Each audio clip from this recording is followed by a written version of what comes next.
Raise your hand if you've heard about George Floyd and the Black Lives Matter movement. Raise your hand if you've heard about the Israel and Palestine conflict. Lastly, raise your hand if you know about the starving kids in Africa. These are events that everyone on this earth knows about. We've all seen the social media posts, liked, commented, shared, and maybe even felt a sense of pride in becoming a social media activist. While these global issues flood our feeds, our own crises tend to go unnoticed. So let's play this game again in a new context. Raise your hand if you know who Santiago Murillo is. Raise your hand if you know and if you knew that in the first 17 days of 2025, there had already been 3 massacres in Colombia. You probably had no idea who he is or that these massacres even happened. And it's fine, I didn't know either until I went on an internet deep dive for this very TED Talk. There has been a new wave of violence involving the guerrilla, el ELN, resulting in 3 reported massacres in Cali, Barranca Bermeja, and El Catatumbo.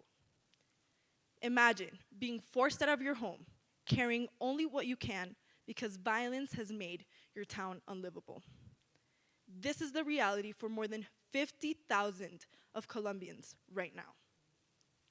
People need our help, but we can't help them because we don't even know they need it. Santiago Murillo was a 19-year-old killed as a result of police brutality by the police major Jorge Mario Molano in the infamous 2021 protests. These protests came into play after post-COVID health and tax reform, resulting in mass social outbreak, marking these protests as one of the most violent in our country's history. Like George Floyd, Santiago was a victim of police brutality. But unlike George Floyd, his story never became a global movement. It's probable that if you're from my generation, if you did hear about the protests, there's a good chance it wasn't because of Colombian media. It was because of this post. This is a post that I saw everywhere during the 2021 protests. Everyone reposting the Justin Bieber story, saying to pray for the people in Colombia. I was reposting things too, but then it hit me. I wasn't reading, I wasn't researching, and I was definitely not questioning anything I was spreading information about. So, did I actually care, or was it just because everyone else was talking about it? My point is, as Gen Z, we don't find out about anything happening in our country unless it's heavily publicized or Justin Bieber posts about it. Think about Cartagena, the place we all love, the place we proudly show off to tourists. We think of this. Not this, with one of the highest poverty indexes in the country. And this is not in Africa, it's just a few kilometers away in El Chocó. But yet, when was the last time you saw an Instagram story about any of these events? But you might have seen this.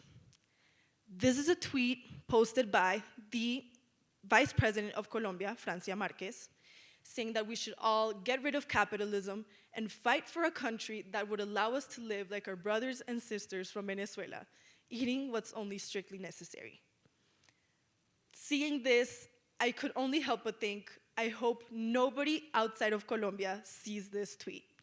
The entire world would think we're doomed. But there's one slight detail I am keeping from all of you. It was all fake. If they would have clicked on the article, they might have seen it was a fake tweet, or simply went to the Twitter profile to note that this was never posted. But also, everyone was talking about the ex-president of Colombia, Álvaro Uribe Vélez, responding to this truly appalling tweet. But if they would have known from context, the response has nothing to do with this tweet. He was responding to the actual tweet posted on this day. So not only are we not getting informed on real issues, The real ones get buried under all of the noise. This isn't just a Colombian problem. It's a problem that controls our lives, our consciousness, and our generations, because we now consume information like anything else. We consume trendy information like shoes or clothes. And if we only care when it's trending, we're not activists, and we're definitely not woke. It's important for you all to know I'm not standing here on a moral high ground teaching you all how to be an activist or how to be woke. I was one of the people who posted a black tile on Blackout Tuesday for the Black Lives Matter movement in 2020. Only knowing about George Floyd's story, completely ignorant to the fact of the deep-rooted systemic racism happening in the United States. I am just like most of you. I scroll, I repost, then I move on. But one day, I saw something that I couldn't unsee. We don't control what we care about. The algorithm controls what we care about. I invite every single one of you to read and understand the reality of your country, because social issues aren't trends. They're real people, real lives, and real stories that deserve more than just a moment on your screens. So read and post something if you know what you're talking about, or don't read, just don't post.